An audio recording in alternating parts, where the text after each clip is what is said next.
Dans quelle direction devons-nous regarder pour satisfaire notre immense besoin d'amour? On va le savoir aujourd'hui à l'émission La Parole vivante.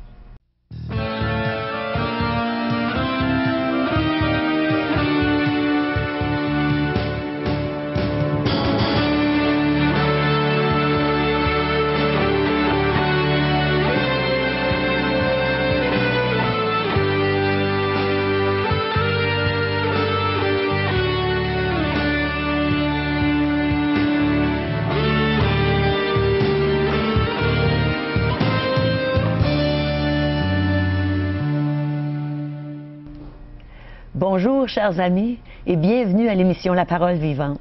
Aujourd'hui, le pasteur Régent Joly va nous enseigner sur l'immense besoin qu'on a de l'amour. Il va nous dire ce que la Bible en dit. Et je vais avoir la joie de chanter pour vous.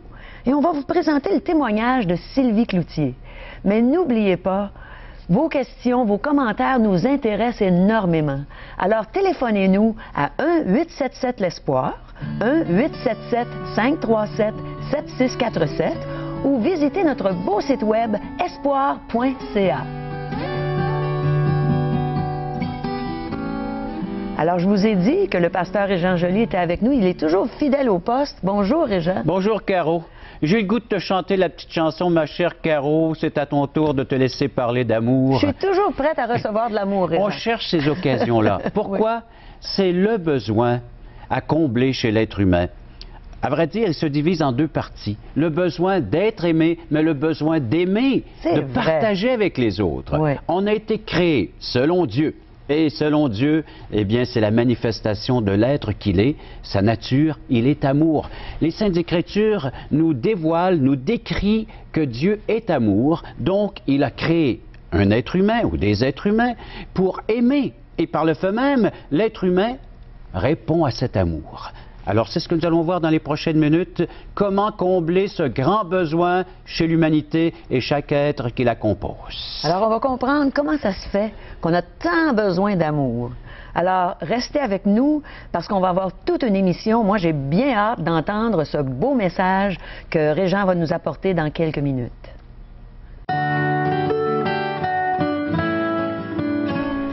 Je suis l'aînée de 8 enfants à la maison. Nous étions une famille plus ou moins riche, mais nous, on a manqué de rien. J'avais un père qui aimait aller à l'église tous les dimanches. J'allais avec lui étant jeune, et puis ça me fascinait. J'ai continué avec mes amis, parce que mon père a arrêté. Puis avec mes amis, on allait à la confesse, parce qu'aller à l'église, on allait à la confesse. Puis pour moi, aller à la confesse, étant jeune, on avait des péchés, oui, parce que on désobéissait à nos parents, on n'était pas gentil avec nos frères et nos sœurs. C'était des genres de péchés qu'on avait dans le temps qui existaient. Mais quand je me suis mis à vieillir, je me disais des péchés, bon, j'ai pas tué personne, j'ai pas volé, j'ai pas fait de crime. Puis la société nous amène à dire qu'aujourd'hui, des péchés, ça n'existe pas vraiment. J'ai continué comme ça. Puis une chose aussi qui m'intriguait et qui me rendait triste à l'Église, c'était de voir toutes les processions qu'il y avait en images sur les murs, puis de voir Jésus cloué à la croix. Ça, là, ça me rendait triste. Puis je ne savais pas pourquoi il était mort à la croix. C'était vraiment, pour moi, là, quand je regardais continuellement cette croix-là, ça me rendait vraiment malheureuse. Mais je ne savais pas pourquoi. Puis à un moment donné, on a arrêté d'aller à l'église. J'ai vieilli. Mon adolescence a été correcte parce que j'étais pas rebelle, j'étais quand même sage dans la mesure. Puis à un moment donné, en vieillissant, après ça, je me suis mariée. On est déménagé à Montmagny. Là, à Montmagny, tout allait bien, tout était sous contrôle. Les affaires de Dieu, pour moi, spirituelles, bon, c'était pas vraiment là, important. Par contre, mon mari s'est mis à aller à l'église avec ma plus vieille. Assez régulièrement, qu'à un moment donné, le prêtre a remarqué qu'il était régulièrement là, surtout que c'était toujours la première place qu'il prenait, fait qu'il s'est mis à le voir. Puis là, bien, il a voulu l'impliquer, qu'il a voulu que mon mari s'implique, tout ça. Mais au même moment où tout ça arrivait, mon mari a rencontré quelqu'un à son travail. Cette personne-là a ouvert la parole, puis s'est mis à lui parler des choses spirituelles et des choses de Dieu. Puis là, mon mari arrivait avec ça à la maison, puis se mettait à me raconter tout ce que cet homme-là lui disait. Mais là, c'était tellement intéressant que j'avais hâte qu'il arrive à la maison. Puis des fois, j'avais tellement hâte que je n'attendais même pas qu'il revienne. Je l'appelais au bureau pour qu'il me raconte ce que cet homme-là lui disait, tellement j'avais hâte de savoir. Puis là, ben, de fil en aiguille comme ça, je me suis dit, ben, peut-être mieux de l'inviter à souper, fait que comme ça, on va pouvoir en savoir plus long, puis on va pouvoir mieux s'en parler. Puis là, cet homme-là, quand il est rentré dans la maison avec la corpulence qu'il avait, j'ai dit, oh! Là, par exemple, j'espère qu'il ne m'embarquera pas dans quelque chose parce que je ne suis pas intéressée. Alors, le souper est terminé, il sort sa Bible, puis il se met à me parler des choses de Dieu, ce que Dieu a fait pour nous et tout.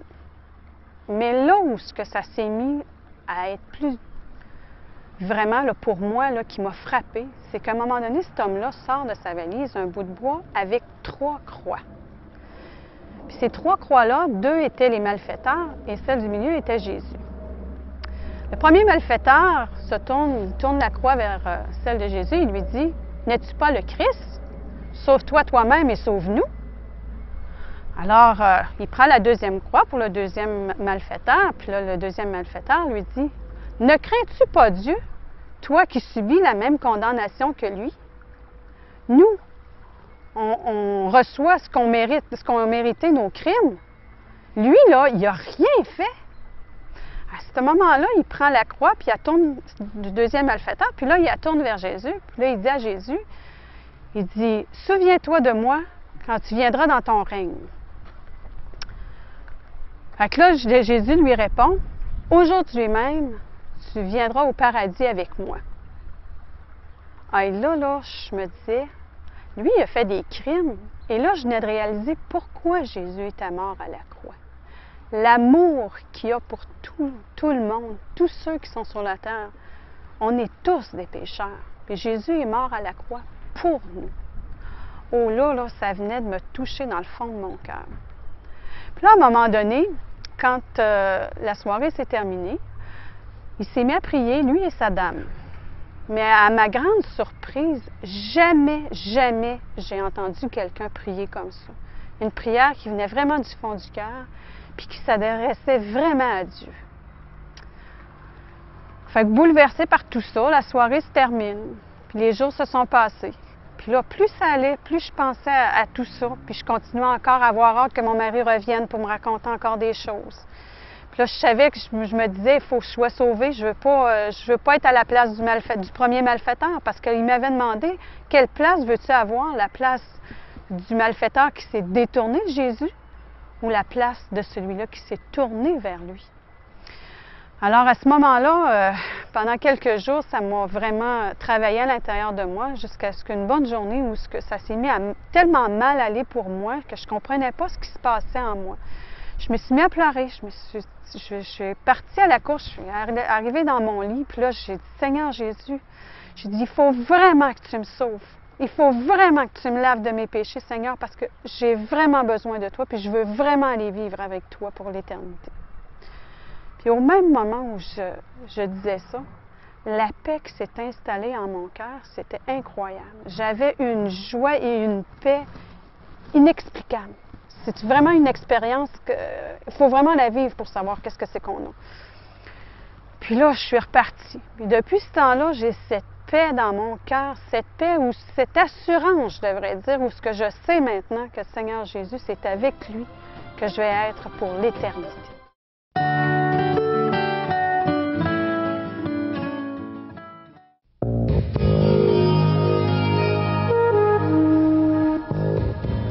Mes amis, jusqu'à l'âge de 30 ans, j'ai cherché le véritable amour. Et je l'ai trouvé, imaginez-vous.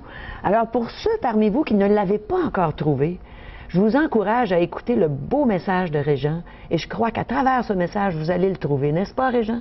Cher Caro, chers téléspectateurs, j'ai la Bible entre mes mains, un livre théologique, un livre qui parle de Dieu, qui parle de doctrine, qui parle de science, qui parle de création, mais qui parle aussi d'amour. Oui, ce grand amour. Un véritable amour. Éphésiens chapitre 3, versets 14 à 21. Et je prie pour que vous soyez touchés par ces textes qui parlent de l'amour divin, de l'amour de Dieu. Éphésiens 3, 14, et vous allez voir le texte passer à votre écran. À cause de cela, je fléchis les genoux devant le Père, de qui toute famille dans les cieux sur la terre tire son nom, afin qu'il vous donne, selon la richesse de sa gloire, d'être puissamment fortifié par son esprit dans l'homme intérieur, en sorte que Christ habite dans vos cœurs par la foi, étant enraciné et fondé dans l'amour, que vous puissiez comprendre avec tous les saints quelle est la largeur, la longueur, la profondeur et la hauteur, et connaître l'amour de Christ qui surpasse toute connaissance, en sorte que vous soyez remplis jusqu'à toute la plénitude de Dieu. Est-ce que ça veut dire qu'on peut mesurer l'amour, Régent? Les dimensions oui. de l'amour de Dieu. C'est ce qu'on va regarder dans les prochaines minutes. Donc, nous sommes en plein dans l'actualité parce que nous sommes dans un monde, dans une génération en mal d'amour. Oui. On a les preuves flagrantes. Vous lisez le journal et c'est des faits qui nous démontrent qu'il y a un manque d'amour dans notre société. Ah, définitivement. On voit des meurtres, des querelles, des disputes, de la violence dans des couples, dans des familles. Et peu importe que nous soyons le nourrisson, que nous soyons l'enfant, que nous soyons l'adolescent, que nous soyons l'adulte et même l'aîné, il y a un besoin d'être aimé et de pouvoir aimer les autres. Et ça, tous nos spécialistes, les psychologues, sociologues, les savants d'une manière générale s'accordent pour dire que seul l'amour peut aujourd'hui rendre à l'homme le goût de vivre, parce que l'amour est l'aliment essentiel de notre cœur.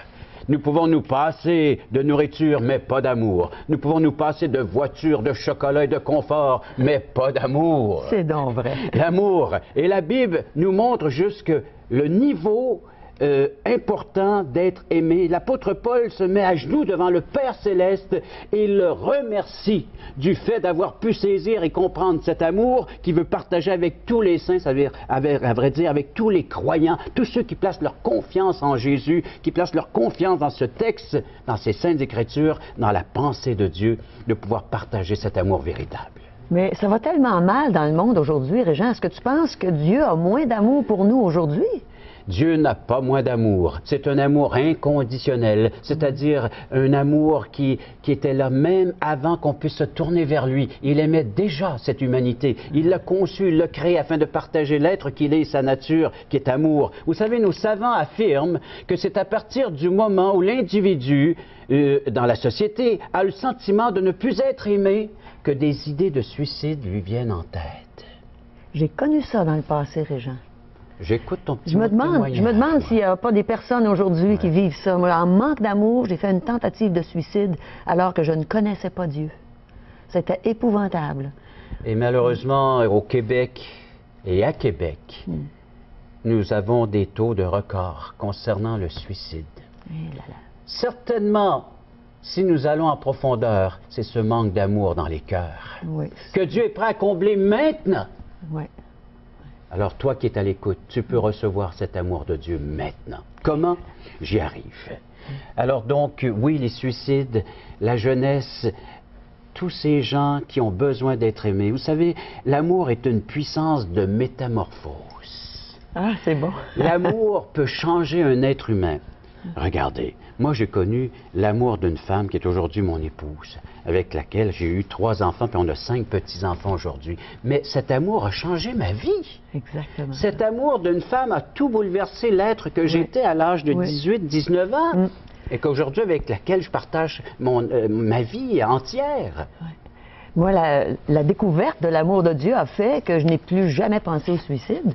Alors, vous voyez, c'est un bouleversement. Un bouleversement. On souffre en amour quand on est dans ce qu'il est convenu d'appeler le 3e ou 4e âge. On a besoin d'amour, même à cet âge-là. Alors, du nourrisson qui a besoin des soins d'une maman, d'être aimé par ses parents, jusqu'à l'âge aîné, adulte, vieillard, le vieillissement, besoin d'être aimé. D'aller voir une personne qui est là sur son lit, en train de vieillir et en train de, de nous quitter même. Besoin de ce sentiment d'être aimé. La chaleur qui vient de l'amour. Aimé, hein? Même nos artistes, toi-même, qui as chanté des chansons sur l'amour, pourquoi est-ce qu'on chante l'amour? Pourquoi est-ce que nos artistes sont là et puis ils véhiculent un message? Ils le chantent ou bien ils vont s'exprimer par la poésie ou peu importe, mais on a besoin d'entendre ces messages d'amour. Exactement, Tu l'as véhiculé toi-même, tu le fais si bien par la chanson, mais maintenant tu parles de cet amour C'est ça. que tu as reçu dans ton cœur. Ça. Autrefois, je parlais d'amour dans mes chansons, Oui. mais je connaissais pas D'amour de vraiment. couple, d'amour de famille, C'est des ça. gens sympathiques, c'est un amour, ça Oui. aussi. Un amour Une familial. forme d'amour. Oui. Oui, mais c'était pas l'amour de Dieu. Alors donc, d'intervenir comme ça dans la vie, cet amour divin qui est prêt à le faire. Vous savez, cet amour qui surpasse toute connaissance, comme nous l'avons lu et entendu, parce que c'est ce que le texte nous dit, hein? Un amour qui surpasse toute intelligence, un cœur qui bat pour moi. De savoir ce soir, aujourd'hui, à l'heure que vous écoutez cette émission, de savoir qu'il y a un cœur qui bat pour vous. Et c'est le cœur de Dieu, avec sincérité. Ouais. Il bat pour toi, le cœur du Créateur qui veut devenir ton sauveur, s'il ne l'est pas encore devenu, ton Seigneur. La puissance de cet amour. La puissance de cet amour, eh bien, il y a dans le livre des Cantiques, très belle histoire, hein? Le Cantique des Cantiques, là, c'est l'amour entre Salomon et puis sa concubine. Oui. Et puis, il dit, l'amour est fort comme la mort. Eh là là. Toute une puissance. Remarquez, hein, fort comme la mort, vous savez que je n'ai pas à vous apprendre que des générations, des millions d'hommes sont retournés en poussière, ils sont morts parce que la puissance de la mort est là, hein, qui les assaille et puis qui leur fait peur, les fait trembler. Mais l'amour est plus puissant que cette puissance de la mort. Eh là là. Est-ce que tu veux dire l'amour de Dieu à ce moment-là ou l'amour humain? L'amour de Dieu. Ah. Mais juste le fait de se savoir aimer, Ouais. comment est-ce que ça vient m'apporter du courage, de la Oui. force à passer à travers des temps difficiles? Oui, c'est vrai. Mais imagine Dieu qui t'aime de la sorte. Une présence qui peut t'emmener, te transporter mais au-delà de l'intelligence humaine. C'est ce que nous disent les textes. Mais est-ce que Dieu nous aime quand on pêche? Est-ce qu'il nous aime Dieu encore? nous aime parce qu'il est prêt à nous pardonner. Eh là là. Alors donc, oui, son amour est toujours disponible. Et encore une fois, ne laissez pas toutes ces pensées qui sont malsaines, malpropres pour notre comportement. Quand vous péchez, vous avez la disponibilité de vous tourner vers Dieu et d'accueillir son pardon. Ah, c'est Dieu est prêt à vous pardonner et à vous réconcilier. La profondeur, on parle de la profondeur. Vous savez, il y a un autre texte des Saintes Écritures qui nous dit que Dieu a tant aimé. Mais ce temps-là, c'est cette profondeur. Car Dieu a tant aimé le monde qu'il a donné son Fils unique afin que quiconque croit en lui ne périsse point, mais qu'il ait la vie éternelle. Dieu a descendu de son ciel. Il a jeté des barrières par terre. Il a fallu. Pourquoi? Parce qu'il était là dans son ciel. Il était inaccessible, ce Dieu saint. Ouais. Cet être qui est majestueux, qui est merveilleux, hein? On ne peut le regarder de par nos propres yeux parce que sinon, bien, on tomberait raide mort par terre de regarder sa sainteté, sa justice, sa beauté. Mais par son amour, il nous permet d'avoir un accès auprès de lui. Ouais. Quand tu dis qu'il est descendu du ciel, est-ce que tu parles de Jésus? Jésus. La parole a été faite chair, nous dit les Saintes Écritures, elle a habité parmi nous. Elle est venue faire sa demeure. Imaginez ce grand Dieu saint, juste, pur. C'est ça les barrières. Eh bien, il les a jetées par terre pour venir vers un monde qui avait besoin de secours, qui avait besoin d'être délivré et donc avoir un accès auprès de lui. Et c'est ce qui nous a apporté la personne de Jésus. Jésus a dit, je suis l'accès maintenant qui peut vous conduire dans la demeure de mon Père céleste. Eh là là. Vous savez, un texte que je vais vous lire qui nous parle de cette réconciliation, de cet accès, de ce que Dieu accomplit par miracle pour venir ici-bas sur la terre, habiter parmi les hommes et de démontrer qu'on était vraiment en manque d'amour. C'est 2 Corinthiens chapitre 5, verset 19. Dieu était en Christ, réconciliant le monde avec lui-même, en n'imputant point aux hommes leurs offenses, et il a mis en nous la parole de la réconciliation. Comment a-t-il mis la parole de la réconciliation en nous? C'est Jésus. Lorsque Jésus-Christ rentre dans une vie, nous avons maintenant cette parole qui nous permet de devenir des réconciliateurs, des personnes qui apportent un message de paix, d'harmonie. Vous savez, quelle joie de savoir que nous sommes profondément aimés de Dieu, d'être profondément aimés de Dieu. Ben, c'est nous, c'est vous. Aujourd'hui, vous êtes aimés profondément de Dieu. Si vous ouvrez votre cœur et si vous l'accueillez pour ce qu'il est, l'être qui se présente à vous, qui se révèle, eh bien, par le fait même, vous allez bénéficier, vous allez vous réchauffer, votre cœur va être réchauffé en sa présence, en cet amour divin manifestant la personne de Jésus. Merci. Être réconcilié. Merci, Régent. C'est tellement bon, cet amour de Dieu que j'ai connu il y a déjà 30 ans. Et cet amour qui me réchauffe, justement, Régent, à chaque jour. Et j'aimerais vous en parler, j'aimerais chanter pour vous un chant qui s'adresse à Jésus. Puis je lui dis, Jésus, c'est toi l'amour. Alors écoutez avec nous ce chant et j'espère que Jésus va réchauffer vos cœurs à travers ce beau chant.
Mon amant disparaissait, la frayeur s'emparait de moi. Je comptais les heures, j'attendais, solitaire sous mon toit, car je croyais qu'il m'aimait vraiment et qu'il me reviendrait.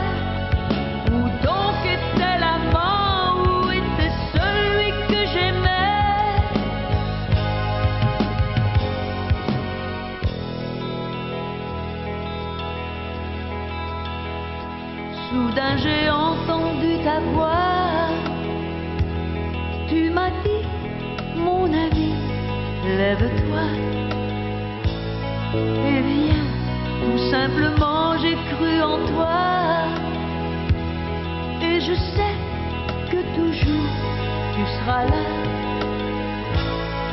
Jésus, c'est toi l'amour.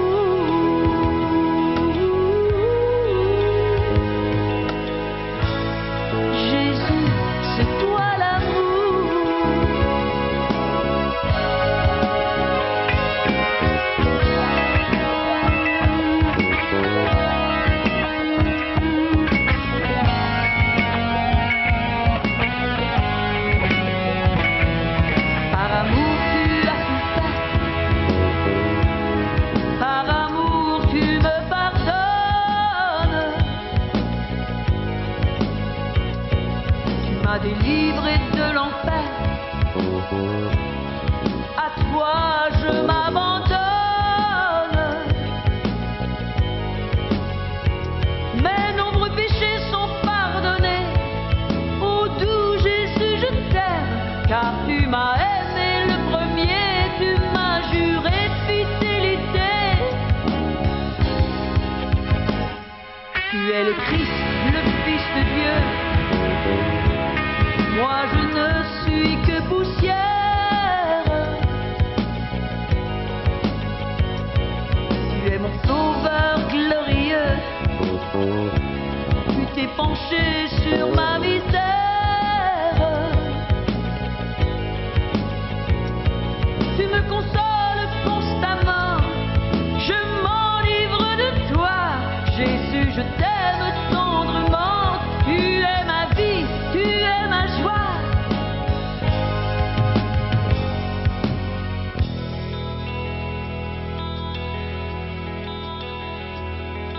J'ai entendu ta voix qui m'a dit, mon ami, lève-toi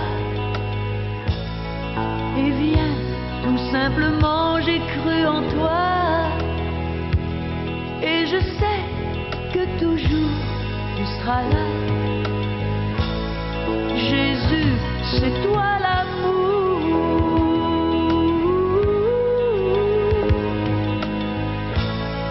Jésus, c'est toi l'amour.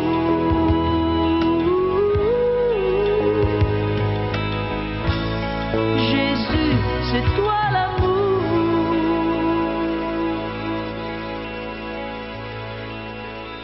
C'est toi l'amour, c'est toi l'amour. Parole Vivante vous invite à participer à l'un des nombreux merveilleux déjeuners de l'espoir. Ces déjeuners ont lieu dans plusieurs restaurants réputés de la région et vous sont offerts gratuitement. Venez entendre le témoignage d'une vie transformée par la puissance de Dieu. Pour connaître les détails concernant l'endroit, la date et l'heure pour votre région, composez le 1-877-537-7647 ou notre site web www.espoir.ca.